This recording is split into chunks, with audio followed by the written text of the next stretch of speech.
ហេតុអីបានជាគ្រូពេទ្យក៏ដូចជាអ្នកជំនាញតែងតែណែនាំឲ្យយើងជ្រើសរើសប្រើនៅទឹកអនាម័យដែលមានកម្រិត pH មានតុល្យភាពខ្ញុំនឹងនាំអ្នកទាំងគ្នាទៅមើលវីដេអូមួយ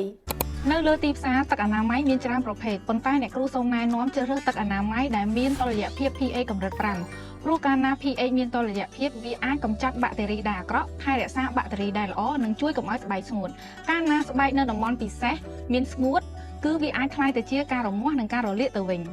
អូខេអញ្ចឹងអ្នកទាំងគ្នាក៏អាចចូលមើលវីដេអូពេញរបស់គាត់បានដែរអ្នកគ្រូឌីសូភីគាត់គឺជាវេជ្ជបណ្ឌិតឯកទេសសម្ភពនឹងរោគស្ត្រីហើយគាត់ក៏បានណែនាំអញ្ចឹងដែរអ្នកទាំងគ្នាដែលឮពាក្យថាបាក់តេរីល្អអត់ពាក្យបច្ចេកទេសគេហៅថា microbial flora គឺជាប្រភេទបាក់តេរីល្អដែលរស់នៅតំបន់ពិសេសយើងមានពីធម្មជាតិស្រាប់ហើយវាត្រូវការមជ្ឈដ្ឋានសមស្របមួយដើម្បីឲ្យវារស់បានអាស៊ីតខ្លាំងពេកក៏អត់បានបាសខ្លាំងពេកក៏អត់បានបាក់តេរីល្អទាំងនោះគឺមានតួនាទីយ៉ាងសំខាន់ជាទ័ពការពារមិនឲ្យមានការយាយីពីពពួកបាក់តេរីមិនល្អនិងពពួកផ្សិតអញ្ចឹងកាលណាយើងប្រើប្រាស់ទឹកអនាម័យដែលមានកម្រិត pH ខុសពី pH នៅតំបន់ពិសេសយើងខ្លាំងពេកវាធ្វើឲ្យមានការបំផ្លាញទៅដល់ពពួកបាក់តេរីល្អទាំងនោះហើយយើងនឹងប្រឈមមុខទៅនឹងការចម្លងពពួកមេរោគដូចជាបាក់តេរីនិងពពួកផ្សិតដែលបណ្ដាលឲ្យមានបញ្ហាធ្លាក់សរមាស់មានក្លិនមិនល្អឬក៏អាចមានជំងឺផ្សេងៗដែលអាចប៉ះពាល់ទៅដល់សុខភាពបន្តពូជអញ្ចឹងហើយនៅពេលយើងជ្រើសរើសទឹកអនាម័យមកប្រើសូមពិនិត្យមើលកម្រិត pH របស់ទឹកអនាម័យនោះដើម្បីប្រកាសថានៅពេលយើងប្រើទៅវាមិនបង្កឲ្យមានបញ្ហាកាន់តែលើសដើមដូចជាទឹកអនាម័យ pH Care Natural Protection នេះអញ្ចឹងដែលផ្សំឡើងពីធម្មជាតិនិងមាន pH កម្រិត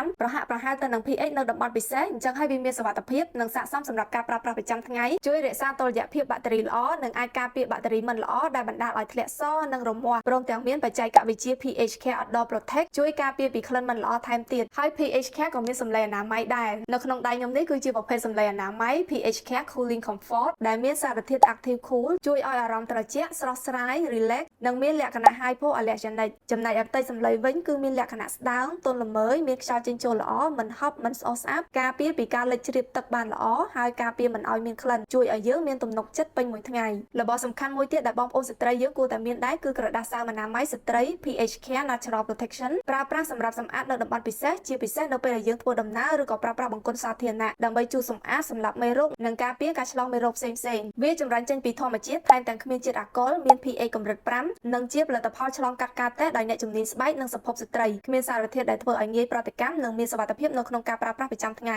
ពិសេសគឺវាទូចច្រឡឹងហើយងាយដាក់តាមខ្លួនទៀតថែទាំតំបន់ពិសេសយើងដោយជ្រើសរើសផលិតផលដែលមានគុណភាពមានស្តង់ដារនិងមានការត្រួតពិនិត្យសុវត្ថិភាពត្រឹមត្រូវដោយ pH Care ចឹងបើសិនជាមានសំណួរអីបន្ថែមទៀតអាច comment នៅខាងក្រោមវីដេអូបានណាហើយចាំជួបគ្នានៅក្នុងវីដេអូក្រោយបាយបាយ